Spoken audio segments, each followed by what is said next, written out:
വർഷം എത്ര സിനിമ ചെയ്യുന്നുണ്ട്? അങ്ങനെ ഒരു എണ്ണം ഇപ്പൊ ഇല്ല, എന്നാലും കഴിഞ്ഞ വർഷം 8-10 സിനിമകൾ ചെയ്തു. കാരണം മമ്മൂക്കേനെയും ലാലേട്ടനേക്കാളും കൂടുതൽ സിനിമ ചെയ്യുന്ന ആൾ ഇന്ത്യയിൽ തന്നെ ധ്യാൻ ശ്രീനിവാസൻ. അവരുടെ സിനിമ ഓടാറുണ്ട് പണ്ട്. എൻ്റെ സിനിമ ചിലപ്പോഴേ ഓടും. അല്ല, അങ്ങനെയല്ല. ഞാൻ 2020 ഒക്കെ ആയപ്പോഴേക്കും, ഈ കൊറോണ സമയം വന്നപ്പോഴേക്കും, ഡയറക്ഷൻ കഴിഞ്ഞിട്ട് 2019 ലവ് ആക്ഷൻ കഴിഞ്ഞിട്ട് ഒരു അടുത്തൊരു സംവിധാനം ഞാൻ തിരിച്ച് അഭിനയത്തിലോട്ട് കിടക്കാന്നുള്ളൊരു പ്ലാനൊന്നും ഉണ്ടായിരുന്നില്ല. അപ്പം ഞാൻ വിചാരിച്ചത് 2 വർഷത്തെ ഗ്യാപ്പിന് ശേഷം ഇനി സിനിമയൊക്കെ അഭിനയിക്കാൻ ആരും വിളിക്കില്ല എന്ന് വിചാരിച്ചിരുന്നു.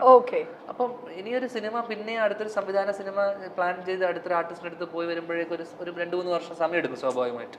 അപ്പോൾ ആദ്യത്തെ സിനിമ തന്നെ വലിയ സിനിമ ആയതുകൊണ്ട് രണ്ടാമത്തെ സിനിമ അതിൻ്റെയും മുകളിൽ ചെയ്യണം, അല്ലെങ്കിൽ അതായിരിക്കും ഒരു മേക്കർ എന്നുള്ളതിൻ്റെ പേഴ്സണൽ ആഗ്രഹം.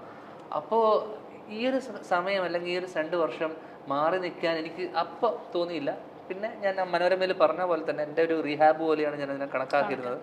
കുറച്ച് ശീലങ്ങളും ദുശീലങ്ങളൊക്കെ ഉണ്ടായിരുന്നു, അതൊക്കെ ഒഴിവാക്കണം എന്നുള്ള രീതിയിൽ തന്നെ ഞാൻ തീരുമാനം എടുത്തു. കുറച്ച് കണ്ടിന്യൂസ് ആയിട്ട് വർക്ക് ചെയ്യുക. അപ്പം എനിക്കൊരു ഓൾട്ടർനേറ്റ് കരിയർ ഓപ്പണിംഗ് അവിടെ ഉണ്ടായിരുന്നത് ഈ പറഞ്ഞ പോലെ അഭിനയം അവിടെ മാറ്റി വെച്ചിരിക്കുകയായിരുന്നു.